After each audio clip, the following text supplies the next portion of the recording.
नमस्कार दोस्तों शिक्षा से समाज सेवा।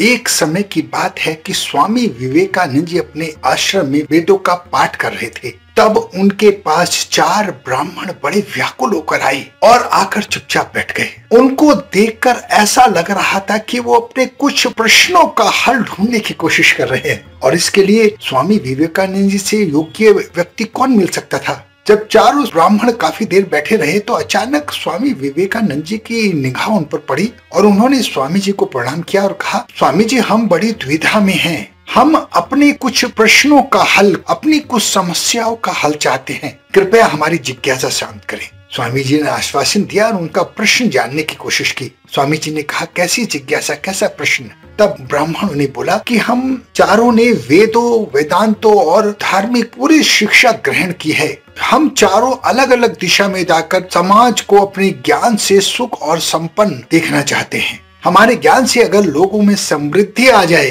तो हमारा जीवन धन्य हो जाएगा। कृपया हमारा मार्गदर्शन करें। स्वामी जी के होठों पर हल्की मुस्कान आई और उन्होंने कहा, हे ब्राह्मण देवताओं, आप सभी आसानी से लक्ष्य प्राप्त कर सकते हैं। इसके लिए आपको मिलकर समाज में शिक्षा का प्रचार करना चाहिए। तब उन ब्राह्मणों ने कहा कि शिक्षा के प्रचार से हमारा लक्ष्य कैसे प्राप्त हो सकता है। तब स्वामी जी ने उनको उदाहरण देते हुए बड़े सज्जनता से समझाया कि एक बगीचे के बीच में अगर एक वृक्ष लगा दिया जाए तो उससे एक सुंदर पौधा बनता है। उसी प्रकार अगर शिक्षा के द्वारा समाज का उत्थान करना संभव है, अगर समाज के बीच शिक्षा का वृक्ष लगा दिया जाए तो ये पूरा संसार महकने लगेगा, क्योंकि शिक्षा ही व्यक्ति में समझ पैदा करती है, उसके जीवन को समृद्ध बनाती है, उसके जीवन को सुखी बनाती है, उसे बुद्धिमान बनाती है। साधनों से संपन्न होने में शिक्षा मदद करती है। शिक्षा इस समाज के हर अभाव को पूरा करके दिखा सकती है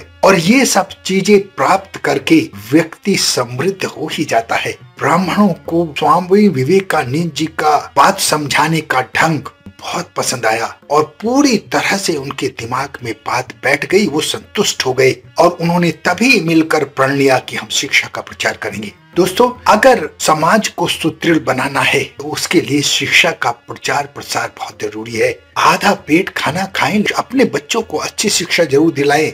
उसी से उनका जीवन महकेगा, उसी से उन्नति होगी, उसी से समाज की दशा बदलेगी। अपना बहुत ध्यान रखें, हंसते रहें, मुस्कुराते रहें, खुश रहें। धन्यवाद।